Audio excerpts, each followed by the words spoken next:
తిరుగుబాటు అంటే నేర్పించిన నేల ఇది. అంటే మనల్ని ఎవరన్నా దోపిడీ చేస్తుంటే ఎదురు తిరిగే నేల ఇది.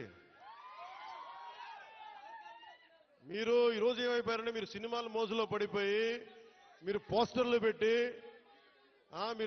పెట్టి ఓజీ ఓజీ లేదంటే మిగతా హీరోలకి జైజీలు కొట్టి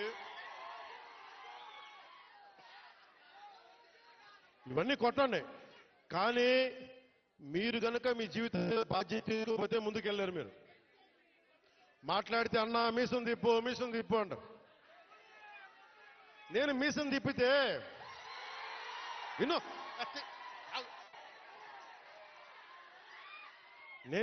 తిప్పితే రోడ్లు పడవు. అర్థమైందా? నేను ఛాతీ కొట్టుకుంటే రోడ్లు పడవు. నేను వెళ్ళి ప్రధానమంత్రి గారికి దండం పెట్టి ముఖ్యమంత్రి గారి దృష్టికి ఆ సమస్య తీసుకెళ్తే రోడ్లు పడతాయి. అందుకని మీసాలు తిప్పడాలు ఛాతీలు కొట్టుకోవడాలు నాకు చేతగా పని చేయడం తెలుసు. నాకు పని చేయనివన్నాను.